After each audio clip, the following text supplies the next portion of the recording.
I'm telling y'all, somebody said to Emily, girl, you better go on that reunion and interject every time you can, interrupt every time you can, say whatever comes to your mind, make it do what it do in some way, shape, or form, because since you had no storyline, you got to secure your spot somehow in order to stay. Because the way this woman has been running her mouth, like I know she was doing the most on part one, but I don't know why, y'all. It seems so heightened to me for part two, and I have had enough. Like it was to the point where I couldn't even fully enjoy the reunion because I found myself every other second like, Emily, shut up.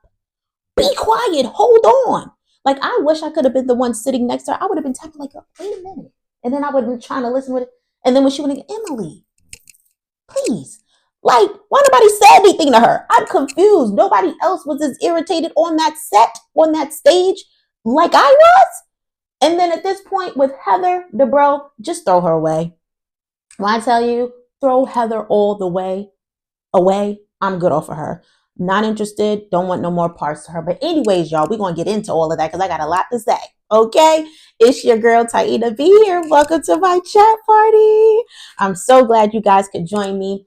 Would you believe I don't even have a guest count today? Forgive me, which I know that's more so a thing for me because it brings me the excitement. I'll definitely have to go back and look and check, but I still just want to express my gratitude to you all for just showing up to my party a little bit, a lot of bit, fashionably late, fashionably early, to hear what little old me has to say, run my mouth about all the things. Again, just hold me as having fun with this and not being factual with this. We have a good time at a party. It's lit this way and all the things. So for taking the time just to hit my dance floor and do your two-step with your comments, I appreciate you so much. Y'all really went in on the dance floor last video, and I thank y'all so much. I really enjoyed. I'm telling you, whatever response I give back to y'all is really what it is. If I send you an LOL, that's because I've laughed. If I send you a heart, it's because I really am appreciating the love, like just all of it. I promise y'all it's real, and I thank you so much. I couldn't express that enough. Because you don't have to do it, but you are. And so, not sure what the guest list is doing in terms of guest listing, but for whatever it is, even if one person has joined my party, I'm so grateful. And I thank you in advance for all of you who decide to just do it. Thank y'all for hitting the like button, for hitting, the share button, whatever it is. You already know what it is. Let's get into this, y'all, right? So here's my little thoughts and opinions on the Real Housewives of Orange County, season 18, reunion part 2. So we start off with picking up from the conversation of Emily acting like she knows every goddamn thing with Ryan and his whole legal matter, talking about how she would have more respect for Jen and Ryan if there was an admission that he made some bad choices. And while I like how Jen said, I don't owe you that because he hasn't, what she really should have said was, I don't owe you that, Emily, because who the are you? Now, y'all know I throw that in there sometimes, but I mean it. Like, who are you that I need to give you any type of explanation, or I need to show it? Like, again, girl, what? Like, something has gone to your head, but you are sadly mistaken. I don't owe you nothing. Okay? The only person you can say you are to me is my number one fan. Other than that, who are you? So I'm just like, Emily, I don't understand this lady's energy, y'all. Like she really acted like she was that girl and like everybody needed to answer to her for things. Cause I mean, Emily, go play in Shane's face. And even like the people been saying he probably wouldn't even be here for it because he ain't here for you, really. Okay. Anyways, Emily tells Jen she always goes in on the Tammy Wynette stand by your man mode. And I mean, wouldn't you for little Shane? Like, why wouldn't she? Who wouldn't go up for somebody that they love, especially somebody who hasn't done anything wrong? Like, make that make sense, Emily, since you running your mouth so much. And so Emily says, and they make a reference, along with the flashback of how Katie's husband was ducking and dodging Ryan and Matt. Like he just didn't want to be around them. And I'm thinking, well, listen, Katie's husband, because I don't even remember what his name was. If you're going to be that scary, then you should have just gone home. Because at the end of the day, you're meeting Matt for the first time, Ryan maybe for the second time at best. And it's like, I'm pretty certain legal authorities weren't going to associate you with whatever crimes had been committed at that point. Get over yourself. That was just doing the most to me. And I'm like, if you're going to be that uppity about things, then again, you should have just gone right on home. And wait a minute, y'all. Wait a minute. Forget Katie being asked if she believed Ryan had any dealings with it, which she says no. Did Heather really have the audacity to say to Jen that her and Tamra, of all people, were concerned about her as it relates to Ryan and his dealings? I was like, say what now? Come again, huh? What? Say that again? You and Tamra. When I tell y'all, Heather and Tamra must have done some things. And yeah, maybe Tamra put it on Heather or something, because Heather has lost her ever loving mind when it comes to Tamra. Like, she defends this evil wench so. And I don't understand it. I don't understand it at all. And what about Tamra's behaviors exuded this season and past has shown her care and concern for Jen? Now, Heather Dubrow, you claim to be everything else in sheer perfection. So part of perfection, I would like to think, is having intelligence and having the wherewithal to be able to take all the evidence that you've been presented and the context clues, put them together and formulate an opinion, really a fact, that Tamra's no good. And Tamra really didn't see it for this lady. So that just made no sense. Jen pretty much lets Heather know, we're good. There's nothing coming Ryan's way. Andy gets into the cease and desist that Ryan has sent to Tamra. And Tamra explains how it came about, the whole watch what happens live and blah, blah, blah. And, she said something and Andy stopped her. And she's like, oh, wait, I didn't mean to say Ryan's name. She hadn't known that she had implicated him and said his name. And now, mind y'all, at this point, y'all, my husband knows nothing about this show besides the fact that I watch it and I review it. My husband is not a Housewives person. He does not watch any of the shows. In passing, maybe from what I've seen, he might have familiarized himself with a person or two. But even when he saw Tamra and heard that in her apology, he said that one with her ice cold apology is lying. She ain't sorry. He said, I know a devil in sheep's clothing when I see one. And I hollered, y'all. Now, first of all, my husband meant to say a wolf in sheep's clothing, but it's the way that he said it and the fact that he could be so spot on and pick up that type of, thought and conclusion from her energy. It was the funniest thing. So anyways, he went on about his business. I continued to watch. And she says she heard on the streets that his house was being raided. And I'm like, well, you heard wrong and you were strong and wrong. And like Jen said, you were wrong. And there's that. So Jen got Tamra together quickly. Because if you were asked the question, right, about why Tamra turned so quickly on Jen at Katie's dinner, yada, yada, yada. Tamra claims it was about Ryan, more so because Ryan was calling Eddie all kinds of names. He had said he was a beard and how, he played for the other team and how he was unemployed. And I'm like, well, some of the things listed, I think he said something too, like how he wasn't a man. I was just like, well, all right, I'm going to stick with what we know for certain, okay? But he wasn't unemployed, or he was unemployed. So where's, like they say, the lies told in that? But like Jen said, after a while, people have a right to stand up to you in your mouth, Tamra. And I was like, tell her, Jen, get her. And Tam was like, yeah, but come for me, not my husband. And I'm like, girl, stop trying to make and set rules now and implement rules now. Because when do you ever play fair? When do you ever play fair? There's millions of things that you shouldn't do, but you do it. And then you don't want nobody to say anything to you about it. And so here was the microphone check moment for me, because Jen said Eddie called Ryan a cheater. But she was like, didn't you cheat on Simon and also your first husband? I said, well, goddamn, okay, that's how we get this party started. Oh, I wasn't expecting that. I love the calm that Jen has when she just fires out her rockets. I'm just like, come on, girl. I mean, show us how it's done. Show us how we ought to be in life, okay? How we ought to deliver to folks when they deserve it. And so she said, does Eddie feel that way about you? Tamra was stunned, sitting there looking like, oh, shoot, I wasn't expecting this. Ooh, what can I pull from out of my ass? And so she said, you can be changed, but Ryan can't. And I said, come on, church. Get it together, Jen. Let's go, let's go, let's go, let's go. And then Tamra, adding with her usual lies, then talks about how Eddie doesn't get involved in things. And I'm like, Eddie absolutely gets involved in things.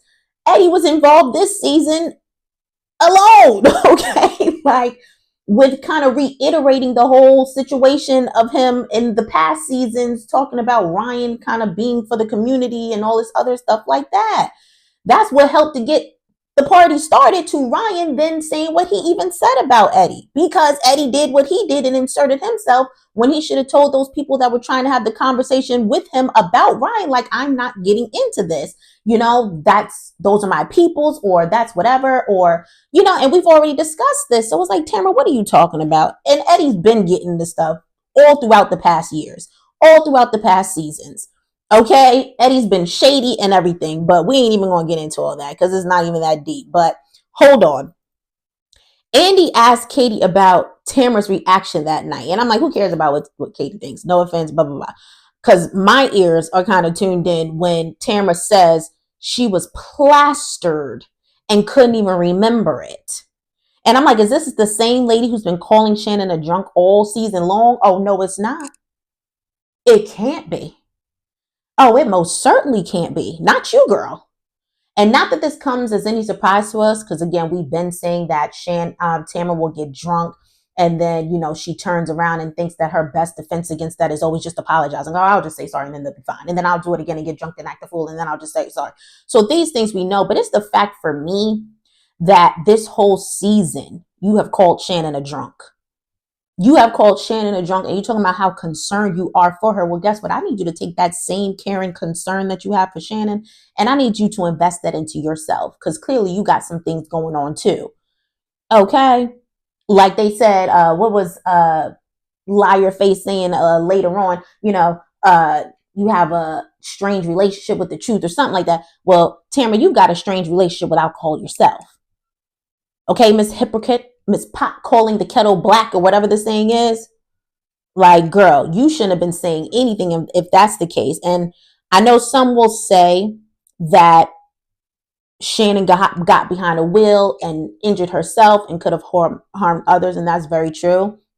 And it's awful what Shannon did, right? And I'm not comparing that particular behavior of Shannon getting behind the wheel to Tamra, but we're keeping it at the level of the alcohol of it all, and it's still the fact that it's an unacceptable problem and it's a habitual one for Tamra. Okay? So I'm just saying. But anyways, Jen then so calmly and casually asked, where did Eddie sleep that night? Even I was like, wait, what? Say, what, girl? What you asking here? I loved it. Y'all, I had so many laughable, jaw-dropping, grabbing my chest moments like, wait, what? And y'all know I danced, of course. While I was sitting on my couch, I had to do a shimmy on my couch. She said again, where did Eddie sleep that night? And Tamrat looking all silly and stuck, betraying this confused thing, talking about, where did he sleep? In my bed? Jen said, did he?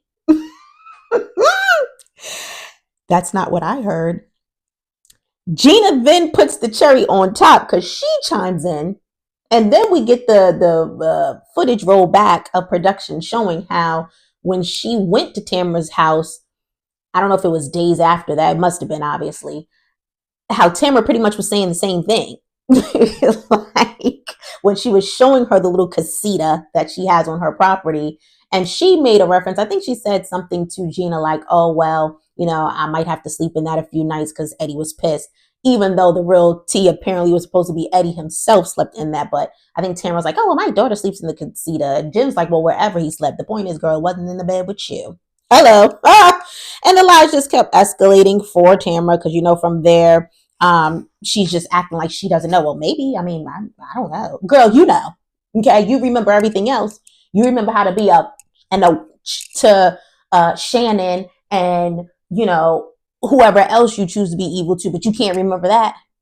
You remember how to bring up things and how to call people out, but you can't remember where your husband slept, the man you love. Girl, goodbye. I was like, I am too thrilled. And y'all know at the end of the day, let's actually touch on that right quick. Because y'all know Eddie didn't sleep in that bed with her. Did we really have to be there to know that he didn't? We can put money on it that he didn't. Because if we go back to that night of Katie's dinner, okay, Eddie had already grabbed Tamra's face and told her to stop once she made the whole FBI remark about Ryan, him being investigated. You could tell then he was like, okay, enough. But I'll do you one even better. Let's rewind it before then, right? Because do y'all remember shortly after they had arrived at Katie's house and Tamra was holding some drinks and she started spilling it? I remember just Eddie standing there. He was in the nook leaning against something, some type of entryway, doorway, maybe to one of the other rooms. And his face looked so disgusted, like, we really doing this again? So you could tell he was over it. But then let's fast forward again that night when his wife got up upset and he didn't even go after her to make sure she was okay. Why? Because old boy was over it. Okay. And I'm still going to forever remember, as I told y'all in my video from that review, that man, Eddie, sitting there bundled up in a blanket like he wasn't going nowhere. Like, man, again, if you don't get up and go check on your wife. So Eddie was over it. And we know that. And we can only imagine, again, the things that he has to endure in that household with that woman. So I've said all that to say, Eddie ain't sleeping in that bed that night.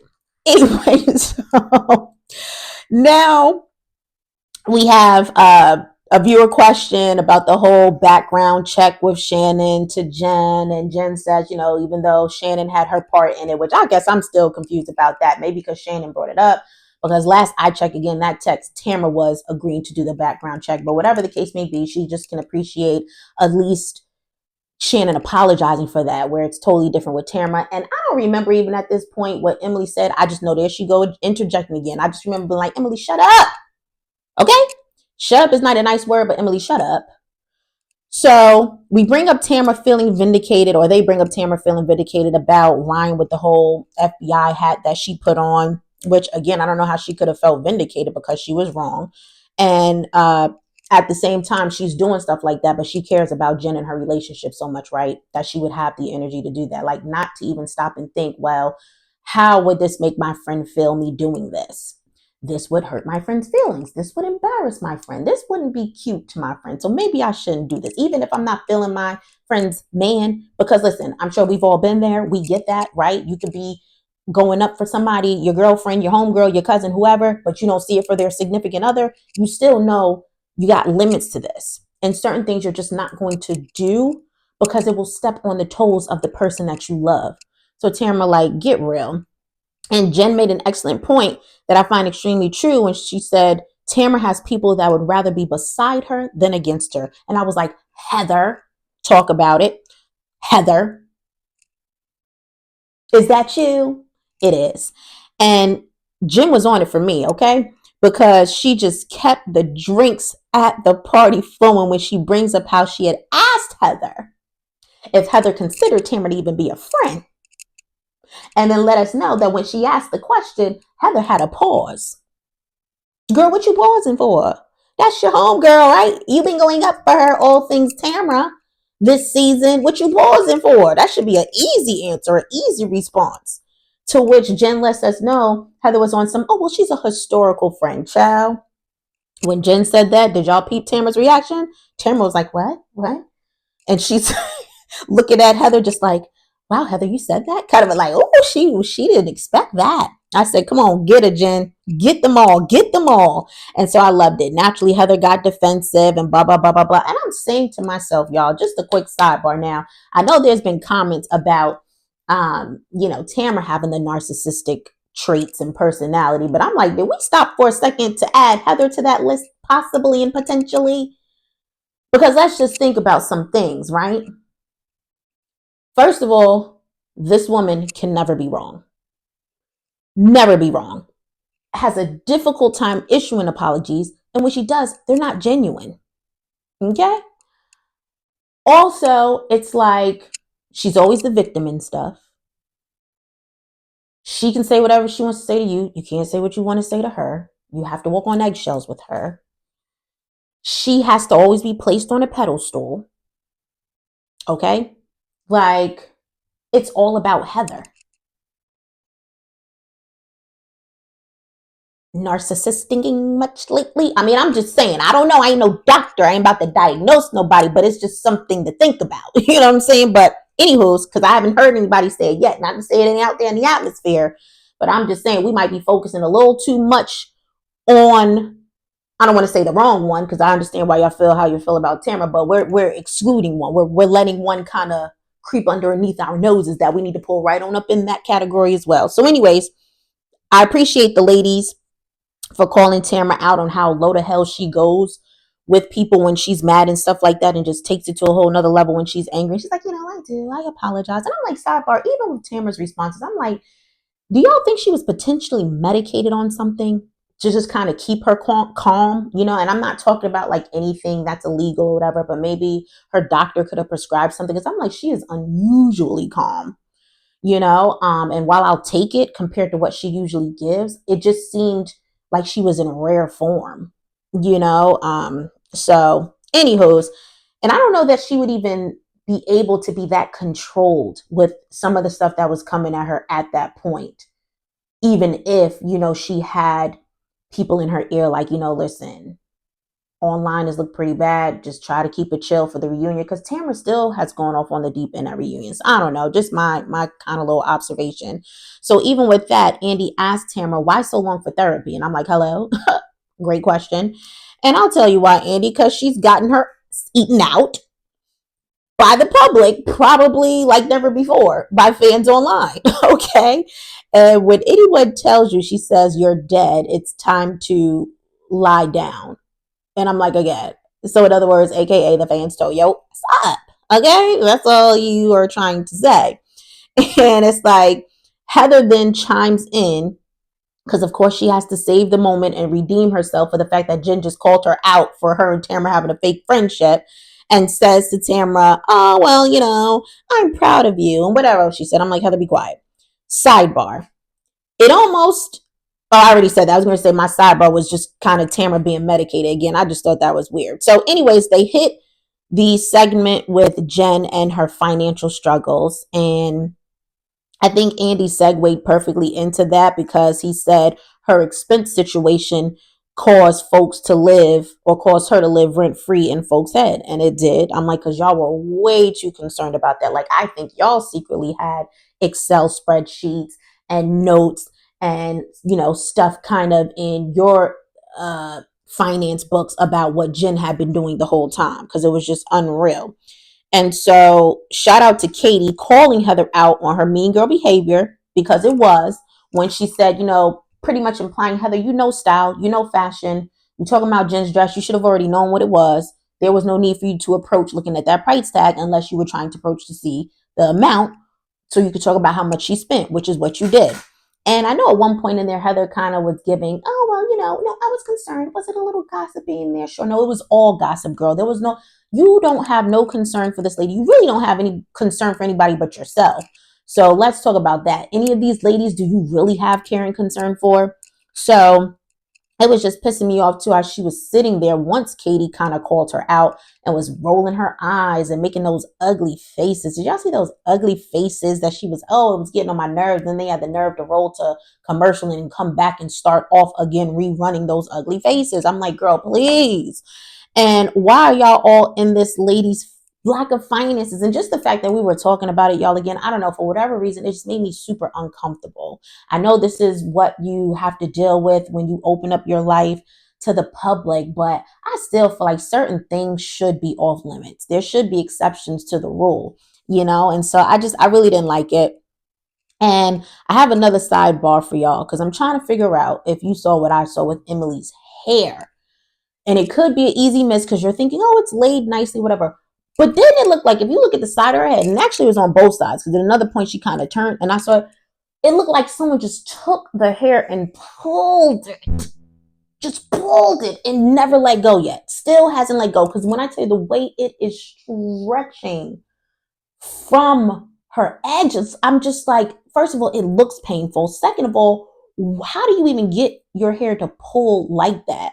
Third of all, is that a wig? Like, what is going on with that, guys? It just, that's one thing I started to notice, and I couldn't help but notice because every time, like I said, every 2 seconds you turn around, she's running her mouth. So now the cameras are back on her.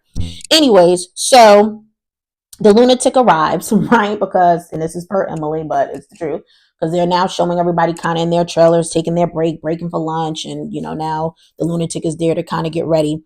And just going back to the scene after they cut and have their little conversations, the ladies have been absolutely gross to Katie. And I will absolutely admit that I actually did watch another review. I didn't get to watch a couple of other people that I really like, but you guys have mentioned it. My original party king, Spencer, and I forget who else it was. It was a young lady that mentioned the Brooke Ashley. And when I tell you, y'all, she is my favorite. Brooke is classy based, but sister will get you together. Okay. And she's extremely intelligent. I love the angles that she comes from with her perspective. And so after I'd done my review, I had watched hers a few days after, and I just kind of love what she had to say. And even in it, she pretty much, her stance the whole time was that she just couldn't stand the way that Katie was being treated. And so she helped to more so bring it to my attention for that first reunion, part one. But I think it really just rubbed me the wrong way this time, because it's like they were just so mean spirited to her. And Katie's not a mean spirited person. Yeah, I'm still going to stand on the fact that her credibility is shot to me, but she's not an evil, like, she's not a bad person to warrant all this mean girl behavior. So them sitting there and they calling her 5 minute girl and laughing. I know we're adults, but I'm sure that's probably hurtful to Katie, because Katie seems like she probably is low-key sensitive. She already took a beating and a hit during the first part, and now she got to keep enduring this. And it's like, again, all for what? Why? What is the reason? You know what I'm saying? Because she lied and said, well, she possibly lied and said, paparazzi said you fake it. Who cares?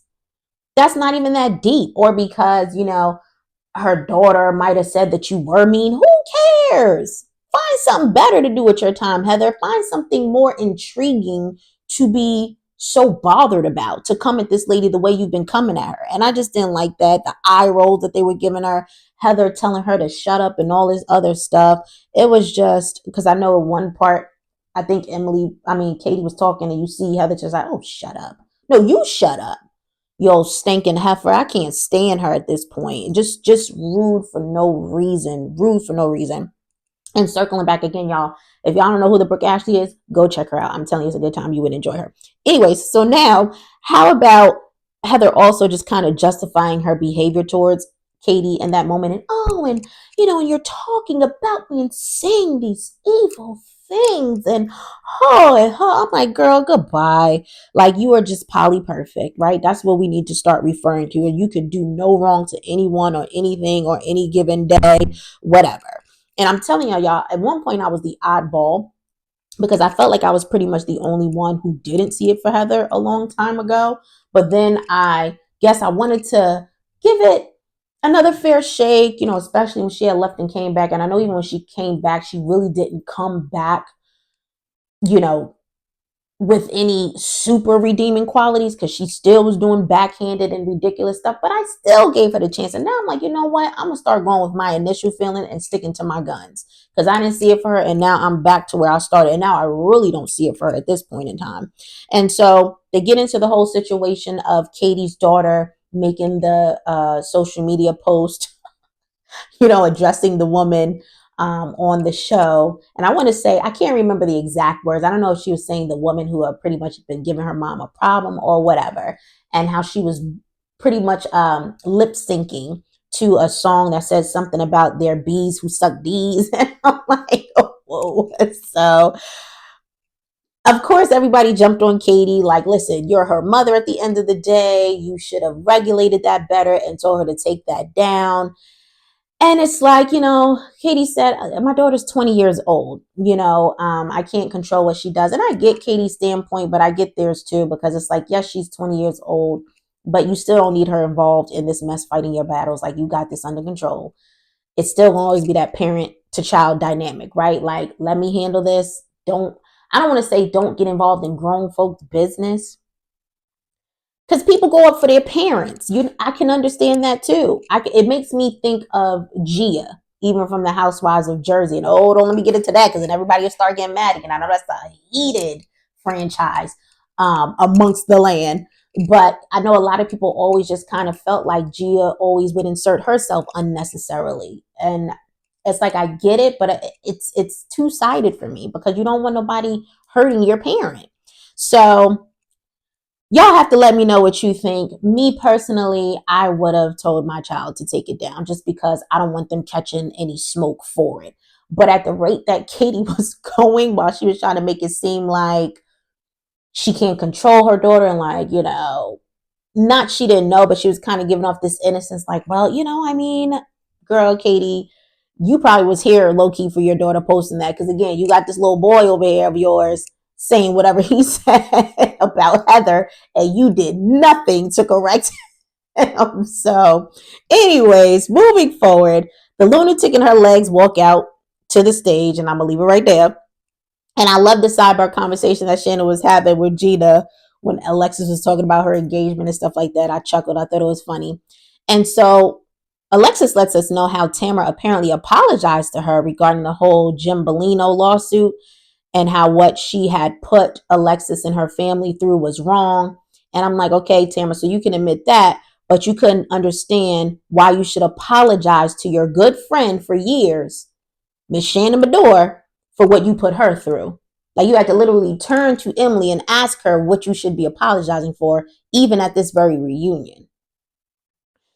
With Shannon's face, you could tell that it was BS to her or that it was news to her too at the end of the day. And I just feel like with Tamra apologizing, it also shows the depths that she's willing to go to have an alliance with Alexis against Shannon, which again, it's nothing surprising that we didn't already know, but I'm just saying. And so I was here for Shannon's faces again. It just all her side comments while Alexis was talking. If y'all weren't really paying attention, go back and watch that. That was super hilarious. She just kind of kept her cool and her calm. It was almost like the quiet before the storm. Like she was sitting already. Like, girl, I dare you to say one thing and I'm a ragtag that ass. And boy, did she. Okay. And so the lawsuit comes up again, of course, or not again, but comes up, of course, with John Jansen. And last we know, Shannon has made a $70,000 offer to him. So they're just kind of waiting to hear back from him on that. And they bring up the video threat in Big Bear and how Alexis said she didn't mean to bring it up. And Shannon's like, oh, yeah, sure you didn't. Like, I don't believe you. And of course, I'm with Shannon. But they even go back to show us footage that Alexis, definitely was ready to fight with that video as they're driving in the car. She's like, I'll post the video or whatever. And I'm like, see, Alexis, you sitting there talking about, oh, well, I didn't mean to say this is exactly why you should have been minding yours. But you chose not to. So again, girl, as I said before, I'm going to say it again. Since you wanted to get all up in it, roll up them sleeves. Let's go. Let's go. Too late to turn back now.